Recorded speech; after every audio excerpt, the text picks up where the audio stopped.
Welcome, brave souls, to the second chapter of my enchanting quest through the realm of King Arthur.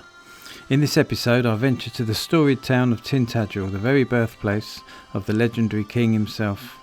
As I wander through its streets, I'll explore the mysteries of this ancient town where echoes of chivalry and magic linger in the air. My journey will lead me to the magnificent King Arthur's halls, where tales of valour and grandeur still whisper from the stone walls. Next, I'll travel to Bossiney Castle before the return to my humble haven for a small banquet. The adventure begins now.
Spot of breakfast, which is obligatory when you go camping. Then I'm going into Tintagel and see what's appertaining down there. Makes you hungry, doesn't it? And I've had breakfast, cup of tea. Just going to head off into Tintagel now. It's a little bit breezy, and see what's in Tintagel. Hopefully go to the King Arthur's halls if they're open. It's a Sunday, so I'm not sure if they're going to be open. Yeah, we'll go there and see what else is about.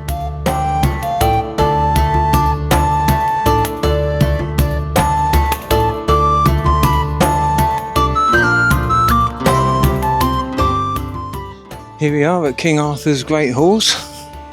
Going to be going in there in a minute, just having a little look round Tintagel. And then we're going here. I've been in here before. It's good. So I'm going there in about 10 minutes. It's on a Sunday, so a lot of these shops are closed, but not that I particularly needed to go in them. But they've got some interesting stuff in there.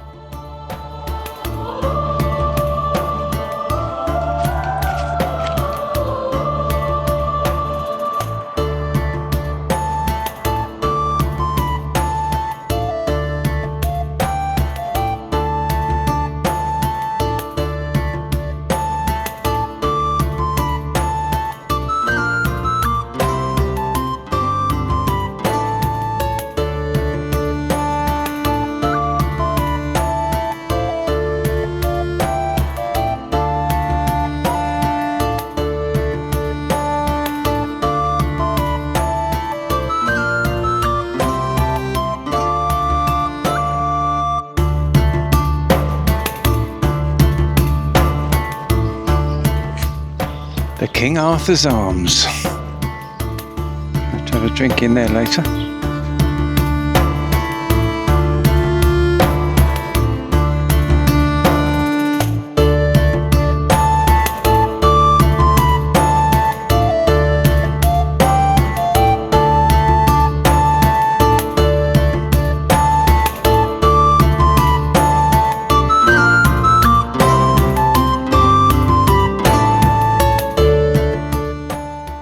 Just gone down through the high street and just having a look around and see what's here really. But Tintagel's lovely. It's got all these little nods to King Arthur here. All the the shops are called something like Avalon or Lancelot or something like that. You know, it's all these connotations to King Arthur, which is what I love. And you see the odd knight and on the buildings and everything. which is great to see. So it's right up my street, this. Yeah, I love it here. Always liked Tintagel. Haven't been here for a long time, but I always remember it being nice. Well, just had a nice look down Tintagel. Lovely place. Great place with lots of interesting shops to see. I'm just about to go in King Arthur's halls. My name is Merlin, and I will tell you the story of King Arthur and his Knights of the Round Table. Today, you would call me a wizard, but 1,500 years ago, Britain was a very different place. Uther had two problems. First, he had no male children to succeed him as king. Second, he had a consuming passion for Igraine, the Duke of Tintagel's wife. Uther fought a terrible battle. The Duke was killed, and Uther took Igraine. I conceived the plan. They conceived a child. I smuggled him out of the castle. Old friends of mine, Hector, his wife, and their son Kay, took him into their home to bring him up as their own.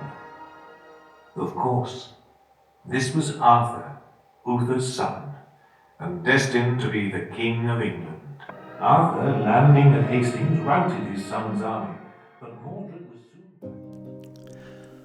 Well, behold, we find ourselves within the magnificent King Arthur's great halls, nestled in the storied Trevenna house along the enchanting Tintagel High Street. These grand chambers were constructed by Frederick Thomas Glasscock, a prosperous merchant hailing from London. After the sale of his custard powder empire, once shared with his esteemed partner Monkhouse under the banner of Monk and Glass Custard, to the illustrious Bird's Custard, Frederick sought solace in the mystical embrace of Tintagel around 1913. Captivated by the tales of yore, he was an ardent admirer of the Arthurian legend, and in a grand gesture of devotion established the fellowship of the Knights of the Round Table of King Arthur. The halls themselves were constructed to his exactest specifications, echoing the grandeur of a bygone era, where legends were born and destinies forged in the heart of Camelot.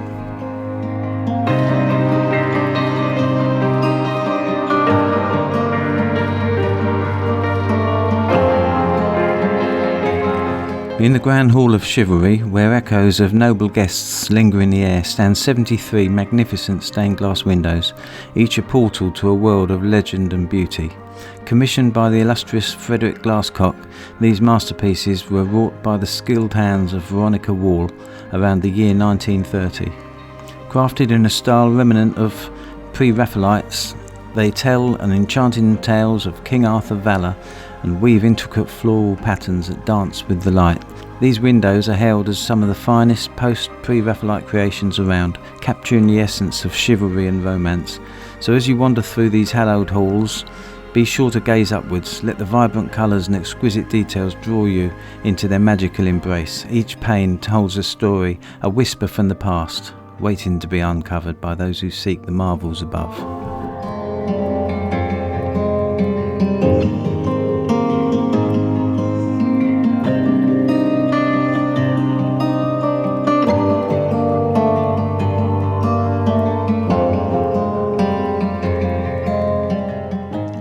Here in the Great Hall.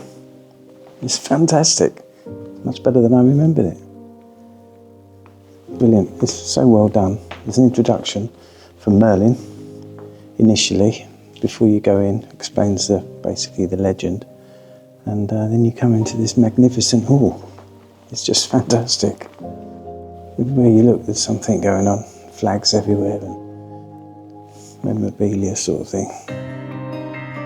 Brilliant. Big throne.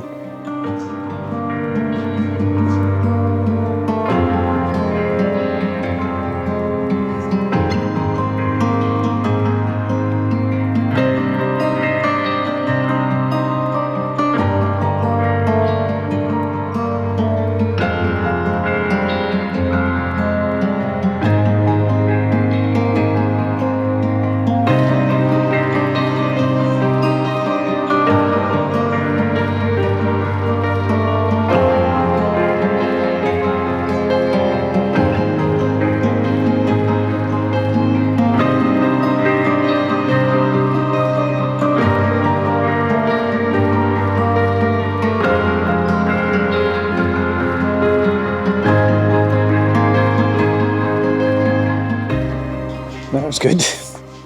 I went into the Great Halls, King Arthur's Great Halls in Tintagel High Street. Brilliant, absolutely brilliant. It's so well done. Bloke there was so friendly, so nice. But I bumped into the president of the fellowship of the Knights of the Round Table of King Arthur. And they have their annual meal there every year. And I got talking to him, I was telling him what I'm doing. He said I could join the fellowship. So that'd be good. I'll officially be a member of the fellowship of the Knights of the Round Table of King Arthur. Brilliant. You come to these places, you meet some really interesting people. There's not much on Arthurian stuff in Kent.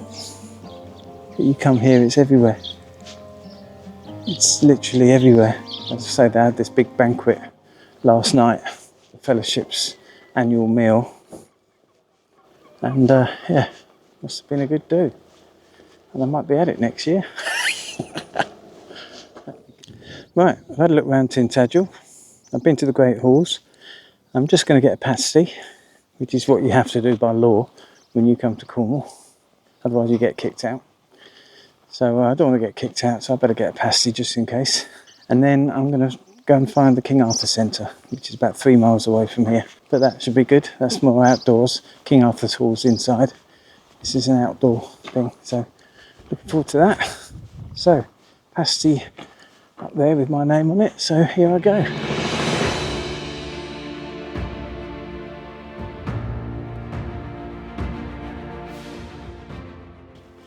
Well, I went to the King Arthur Centre and it was closed. Don't know why, it just says closed until further notice. So I've come here to Bossiney Castle, which is basically a mound. It's right next to a church. It's a bit tricky to find, but if you look behind me, there's Bossiney House, just behind me in the background. I'll take a picture of it. There's Bossiney House, and it's basically in front of that. And as you're looking out of Bossiney House, go to the left, and you see a church, and there's a mound next to the church. So this is Bossiney House.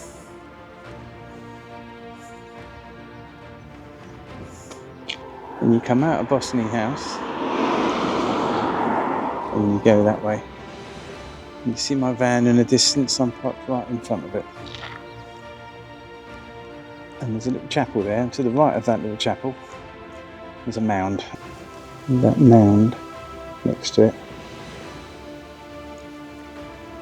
that's Bossiney Castle. Legend has it, King Arthur's Round Table is buried under that. Well, that's about as close as you can get to the mound. It's on private land, part of this church, Bossiney Methodist Church. And it's on private land, so you can see it there behind me, that little mound.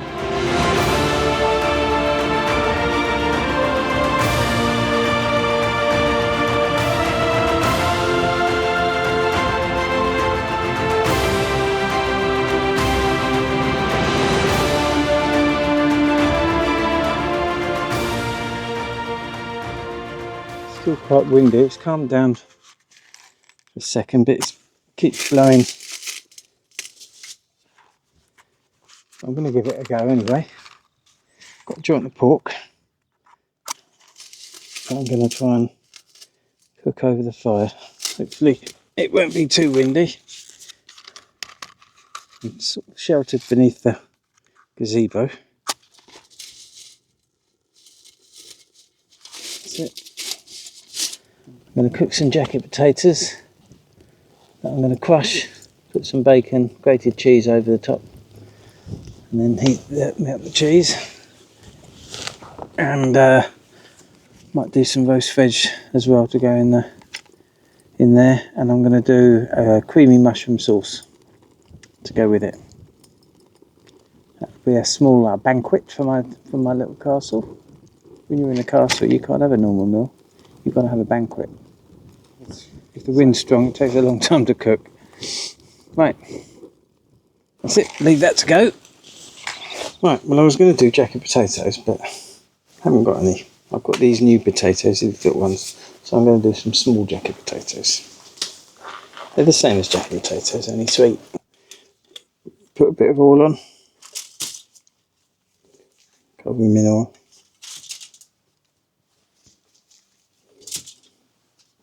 About 3, I think. Put a bit of salt over them. I might give them a bit of this rub actually.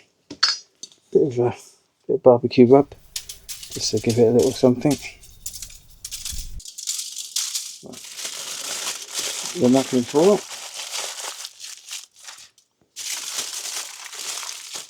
And it's as simple as that. Stick them on the fire when it's going. We've got an onion. So the idea is to chop all the veg reasonably small. I'm just going to make these as rings. I've got some carrots, parsnips, some leeks, some sprouts, and some tomatoes, and I've got some mushrooms as well. Tomatoes I'll keep whole. Slice it up reasonably thin. Doesn't matter too much. So everything's sliced up reasonably small. The foil.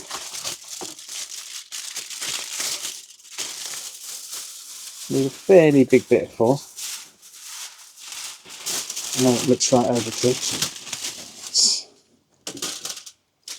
The onions. That'll do. Right, we'll grab a bowl. And the salt. A bit of salt. I'm going to put a little bit of rub as well.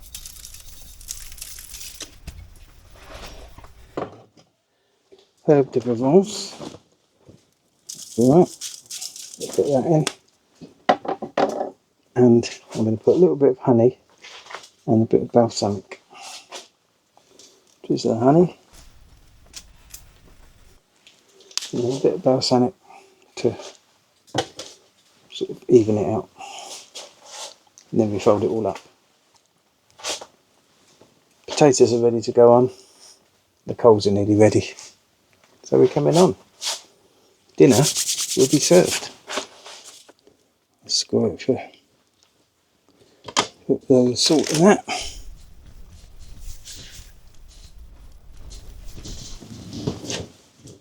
Pork seasoning all over it.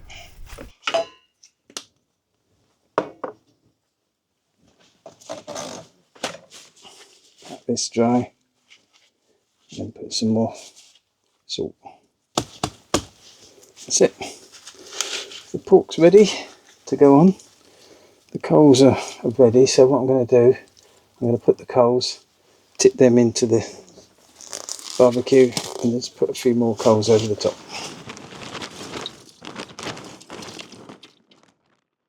I'm just going to put this on here.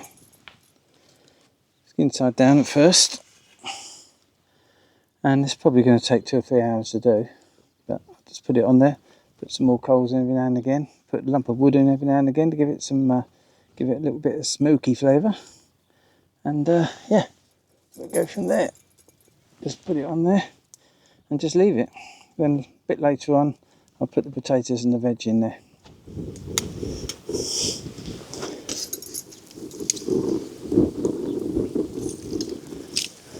Looking good. If you cook it slowly, you don't have to rest. Don't have to rest the meat. And you cook meat at a higher temperature, it's like a shock to the system, and it needs to settle down and everything. But when you cook it slowly, because it's not a shock to the system, it's slowly doing it, slowly breaks the things down, and you don't need to rest it so much. Right, just put the kettle on, make myself a tea, and then with the water that's left over, I'm going to make a bit of gravy, stock to go with the mushrooms. I'm going to cook the mushrooms, sprinkle some flour in, stir it up, heat it for a couple of minutes so the flour gets all mixed up properly, and then put a bit of stock and some cream, nice mushroom sauce to go with the pork, and I can cook that beforehand and just heat it up when I'm ready. So a cup of tea first. before starting the wine. I know you've seen it before, but I thought I'd show you another little look inside. It's where I'm sleeping. I mean, how cosy is that?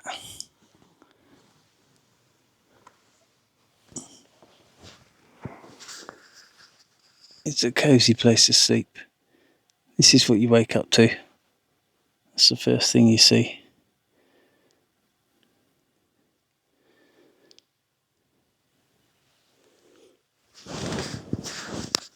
Check on the pork every 10 minutes or so, and I'll turn it over every 10 minutes, quarter of an hour.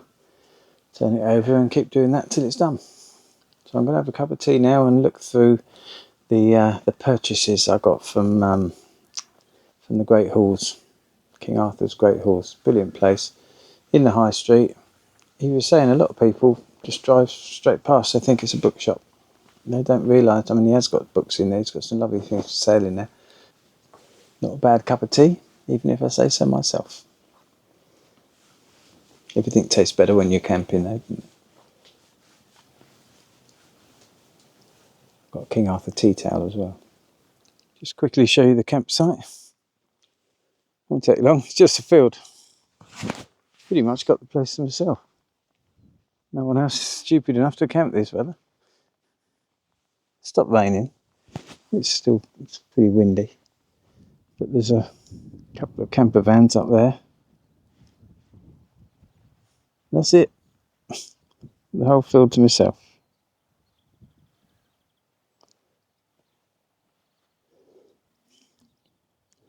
There's my setup.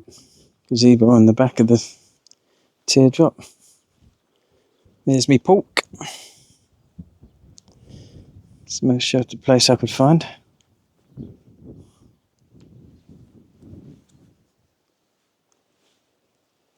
Carrying on slowly. I thought the gazebo was going to blow down last night, but it didn't. Castle with a sea view. Cornish coast is fantastic. The tantalising aroma of a banquet cooked over an open flame would promise a delightful feast. I envisioned a relaxing evening ahead where I could unwind in my own little slice of medieval magic, as if I were a knight returning from Camelot after a quest. So this pan here, some butter and some oil in. The oil with the butter, stop the butter burning. You want to burn butter. And I'm just going to chop these, cut them in half, small ones, big ones, cut into 3. Tiny sweet little ones, leave alone. So I'll start with these. These are wild mushrooms. They're absolutely livid. A mixture of woodland mushrooms, which is nice. Let's chop them up into bite-sized pieces. This pan I'm using is it's called an everything pan.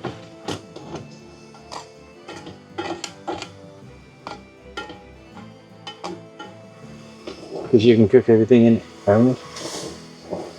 Right. Now, I told my wife I'd invested in stocks and she was quite impressed. So I showed her. Pork, lamb and chicken. She said I was an idiot, but I'm going to be a billionaire one day.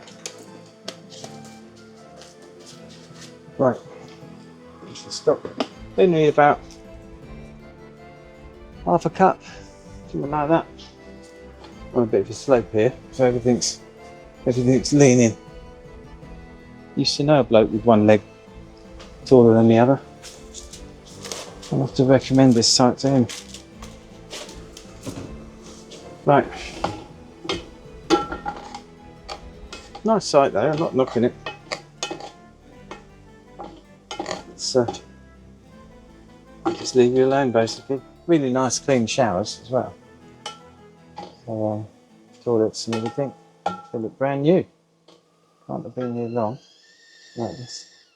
We're done. It's in the gravy. This This is a tea towel that I bought at the Arthurian place, King Arthur's Halls, and a couple of books. I loved it there. The seagull over there eyeing up my pork. He's been near it because it's over the fire. He doesn't know what. The last thing I want is him to grab it. Just a couple of spoons of flour. Gravy's there ready. Stir that flour in. Coat the mushrooms. Cook the flour out.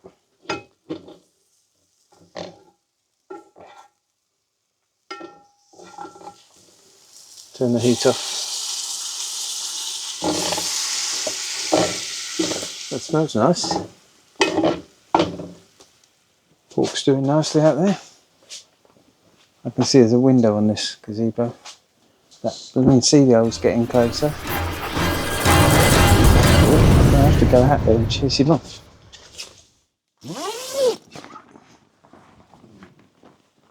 Good.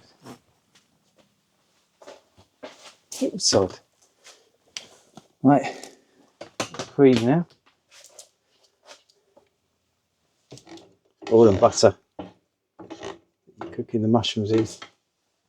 And then when you put the flour in, it acts as a roux and thickens it all up. Put the cream in.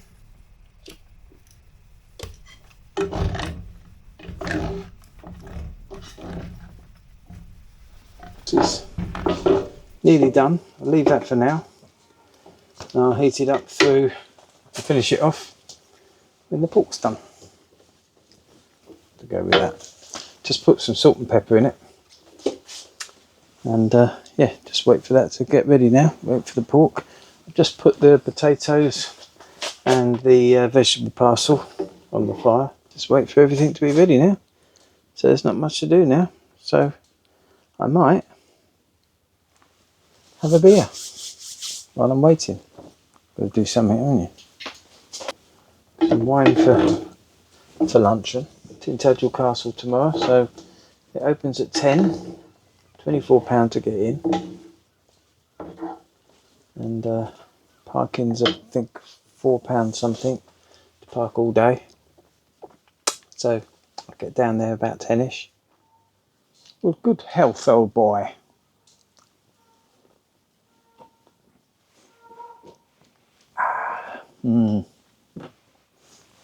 Got my King Arthur tea towel, the Great Halls. Just waiting for the pork now. Dinner ready. It's only 5 o'clock, so I should be ready in the next couple of hours. Depends how wind slows it down a bit, because as the heat's coming up, the wind's blowing it away, and it's cooling the top of the pork, so it cooks. Takes longer to cook when it's windy, but at least I managed to do it. I did wonder, because it did forecast rain, and it looked like it was going to rain all day, but it hasn't. So I've managed to cook my pork. Having a beer now, and look through my purchases.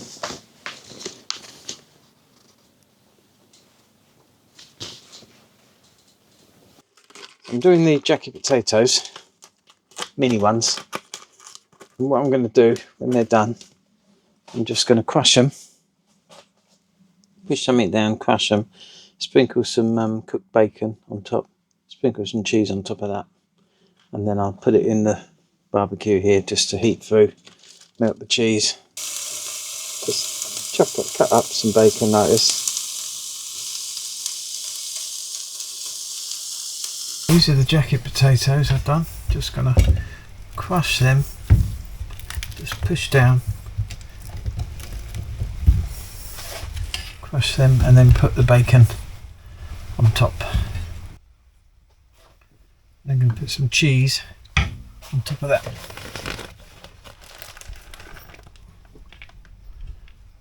grated cheese over the top.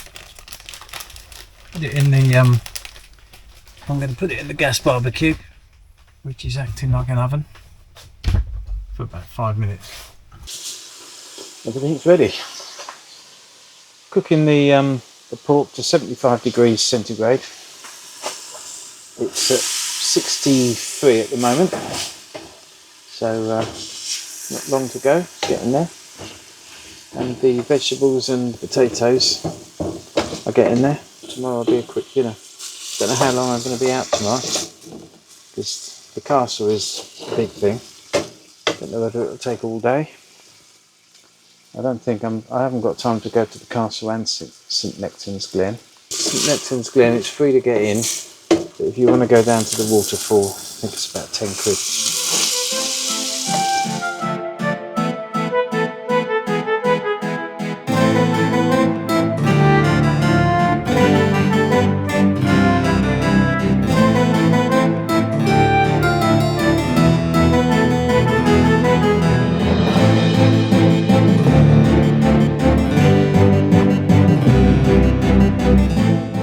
Dinner should be ready. Vegetables and pork, mushroom sauce and crushed jacket potato with bacon and cheese. Cheers.